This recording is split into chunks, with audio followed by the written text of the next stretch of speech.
Hi, I'm Luce Debay, and I love to talk about movies 24/7. I've been fascinated with films as long as I can remember, and I upload weekly.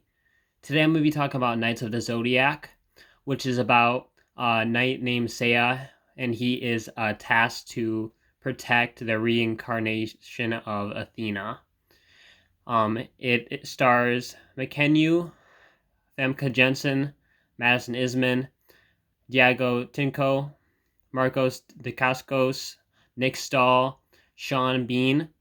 It's directed by Thomasin Basinski. It's written by Josh Campbell, Matt Strucken, Kill Murray. I'm sorry if I butchered all those names. I'm going to start out with the positives. The intro is pretty cool to this movie. Um, I like how it starts out and gets things going. It's very fast paced and gets you interested right away. And it has some really cool and unique fight sequences throughout the entire movie that I'd never quite seen before, which I was really impressed by. I'd never seen action sequences and fighting quite like it. I'm not a big anime fan. I just never got into it, but I'm open to it. But it just feels really unique and cool how they film the fight scenes. It feels very like intense and like up close, and I've never seen anything quite like it in a movie. So big props to the fight scenes in this movie. They did a good job. I really like the lead character Seiya, and the actor did a good job. Again, his name is McKenyu. I'm probably butchering his name, but he did a really good job. Cool character. Um, the directing was pretty cool. Again, like I said, with the action sequences, and there's some very interesting shots, which I'm impressed by. Most of the acting was pretty good. Like I said, the lead actor Madison Isman was good. Sean Bean was good. Famke Jensen was good. There was some weak acting. Nick Stahl was good, but some of the side actors and the villain weren't the best. But I thought this movie had a really good flow.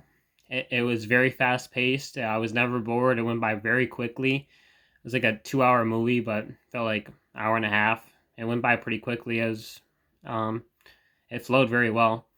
It could be intense at times. Never bored.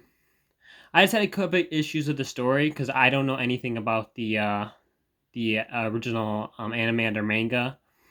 And I just felt very confused. You kind of get thrown into it, and it's very confusing, and there's a lot of things happening. It's kind of jarring. So I don't know if it would be like that for everybody. I imagine for diehard fans, they would follow a lot better. But for someone that doesn't know anything, that was kind of very jarring. Like I could follow a good amount, but something's very confusing. But it's not like a lead up Bad Angel. That was an adaptation of a manga. That was very easy to follow, very unique, and one of my favorite movies actually. But this one is just a little hard to follow. There's just so much happening. It has some a good soundtrack. A couple good humorous moments. Some decent emotional moments. I'm gonna start to get into some of the negatives. Some of the visual effects were really bad. They like crazy bad, like laughably bad. Like I can't believe like what I was looking at. I was like, you can like tell I was gonna be saying it almost looked like a movie from like the like early '90s or late '80s. It's like really bad CGI. Like there's a part where they're looking at like a window, like a plane window, and it's like it's literally doesn't even look like a back. This looks like a background to like a desktop. It doesn't even look like a landscape. That's how bad the CGI is sometimes, which is crazy. I don't know the budget was this movie, but man, they some of the CGI works, but some of it's just so bad, and it takes you right out of the movie. So that was a big problem. They should have had a bigger budget for this movie, and I would enjoyed it much more. Because it's a pretty CGI heavy movie, especially towards the end, and it really takes you out of it. I mean, some like I said, some of it works, but a lot of it kind of doesn't. So unfortunate. And again, like I said, the writing and the story, it's just too confusing, too much happening. It's hard to follow. I mean, you're interested in engaged, but it's just too confusing and it kind of takes you out, and you kind of stare off to space a little bit. Not because it's boring, because it's just like it's just too confusing. And you don't know what's happening. And some flat acting, some just bizarre parts that I didn't quite understand. Um, it just goes by too quick. I just wish they would have fleshed it out a little bit more.